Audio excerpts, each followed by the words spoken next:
So today was our 7-month follow-up at the hospital, and they said, given your profile, you would be suitable for IVF. The fact that you've been trying now for 3 years and have had 1 failed miscarriage. So I was kind of expecting them to say that. This has been a real game of patience, and I really hope, and I really hope and pray that at the end of the tunnel there will be some light and we will be able to conceive and have a baby, a child, children hopefully. But yeah, I refuse to be down in the dumps too much. Obviously when Aunt Flo comes every month, I do get really teary and really down and really frustrated. It's oh, I can't tell you how frustrating it is. I want to be someone who's optimistic, and I definitely think the power of positive thinking can do the world of good in helping you achieve and manifest the things that you desire in your heart.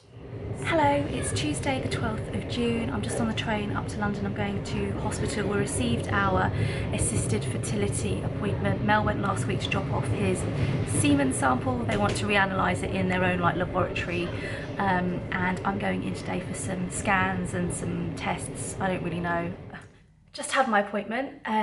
It went quite well. They did a scan, an ultrasound. The fibroids haven't grown. Had a blood test, got on the scales, and we're coming back next week to discuss the results of my tests today and Mel's test last week. So.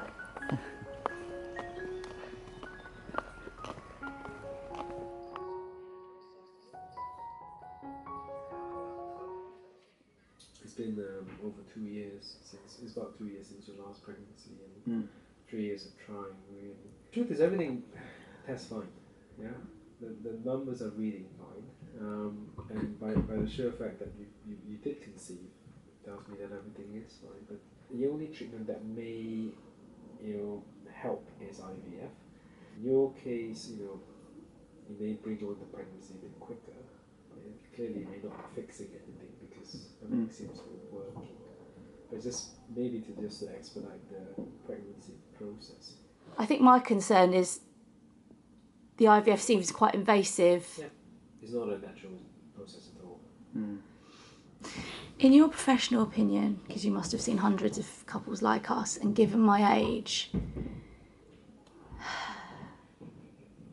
what would you say our rate of success would be if we did follow the IVF route? So the average for your age is about 35 to 40%.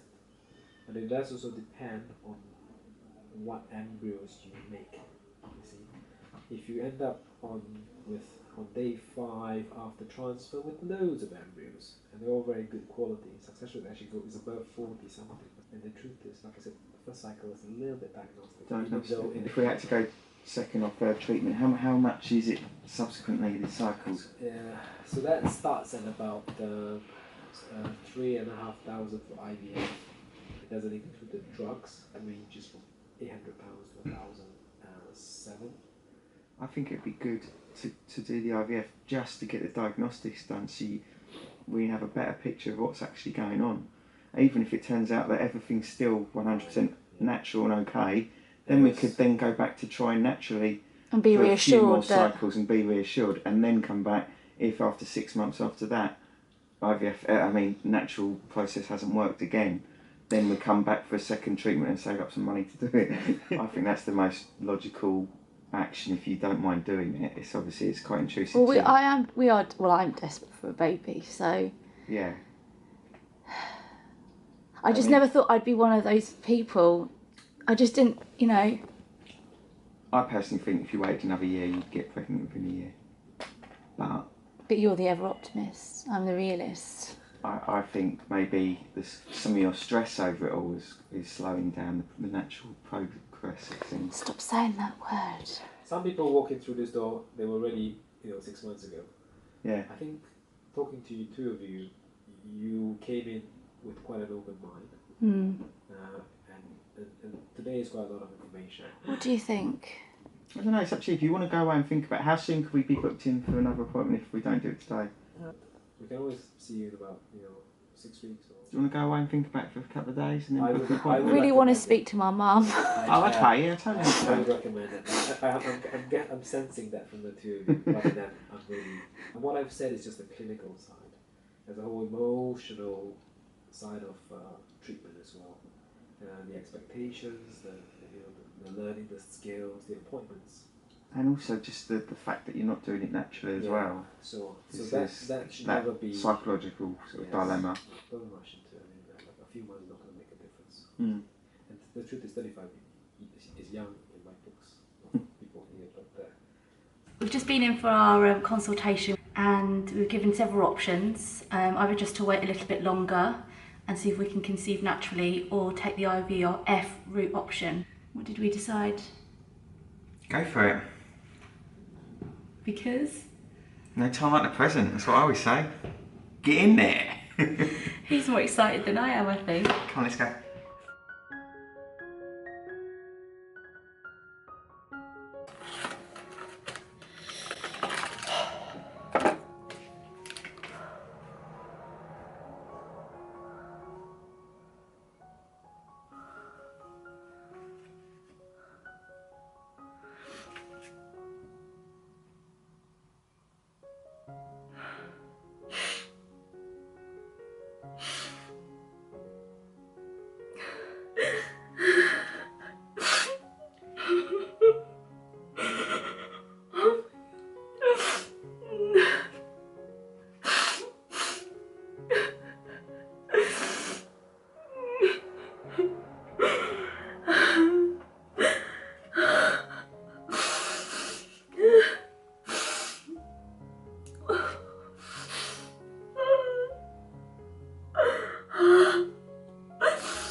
So it's Wednesday the 11th of July 2018, and yesterday my period was due and I had all the kind of typical bloating, but when I went to go and prod my belly yesterday, instead of it being really wobbly and soft like it normally is, it was really kind of hard. And I thought to myself, actually my belly's been quite bloated and hard for the last couple of days, but I kind of attributed it to the fact that I have been eating a lot, because the weekend before last I went to my best friend's hen do in Edinburgh, managed to get a really nasty chill and chest infection and cold, and was pretty much laid out for the rest of the week on the sofa watching Wimbledon and just eating and trying to build up my strength. So I thought, no, the bloating must be down to that. But yeah, that's a little bit unusual, and normally I get bloating just a couple of hours before I'm due on. Mel had gone to Wimbledon last Friday. I wasn't able to go because I was so sick, and he spent some time, stayed the night with our friends Rennie and Norman.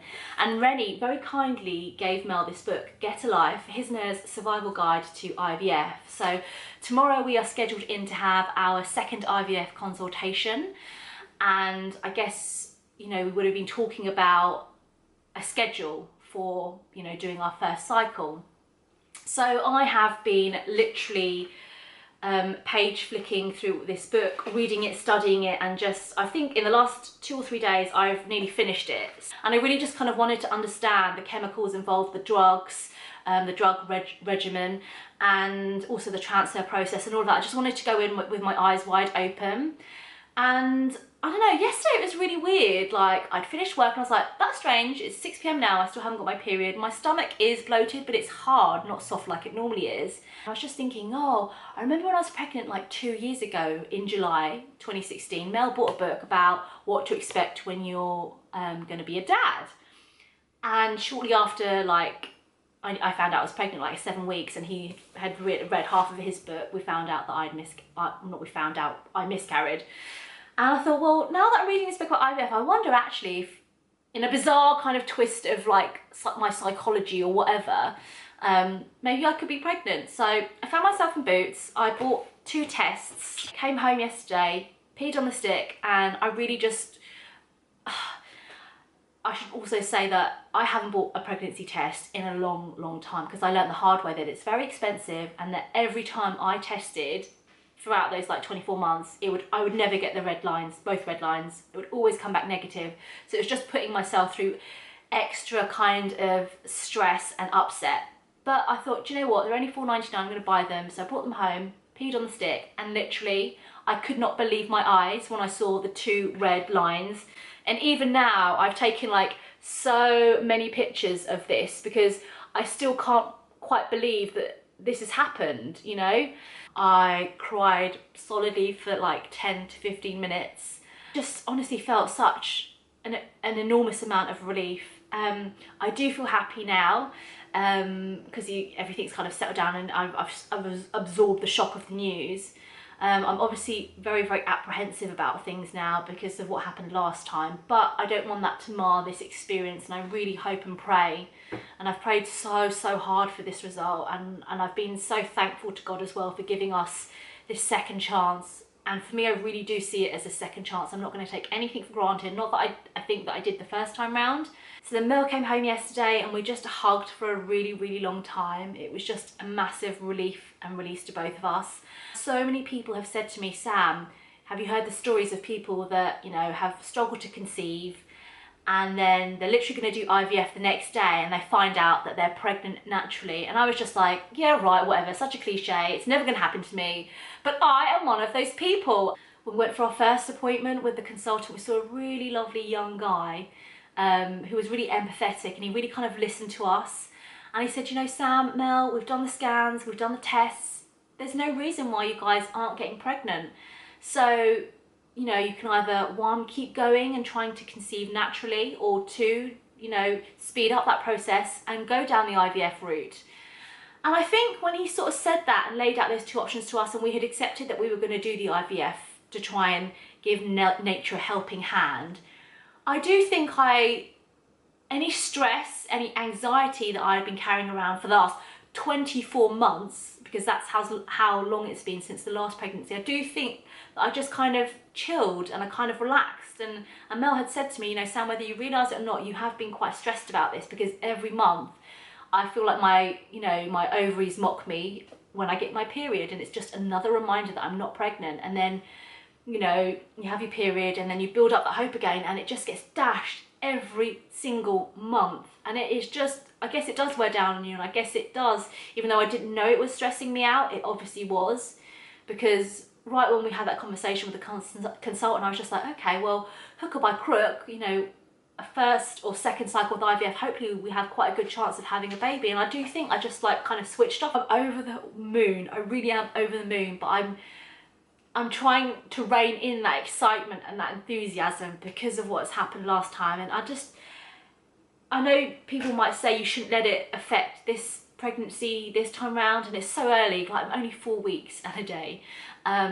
But it does, it's in the back of my mind. I literally can't count my lucky stars and, you know, God's guiding hand in making sure that everything connected this time round. And I feel so grateful right now. I feel enormously grateful. I guess I will film an update soon. Hopefully it will be a good update, God willing. Okay, bye. I got our IVF appointment tomorrow. You know what they say, don't you? When you start to do IVF, it might be sometimes that it just takes all the stress away from you. And I was due my period yesterday, and I took a test this morning, and I'm pregnant. Oh, congratulations, dear. Blimey, that was a bit quick, wasn't it? I didn't think IVF was instantaneous. I haven't had the IVF, Dad. I said she's having the appointment tomorrow. Oh, right. Oh, I've been praying for you, Sammy. I do feel really happy. Oh, bless you.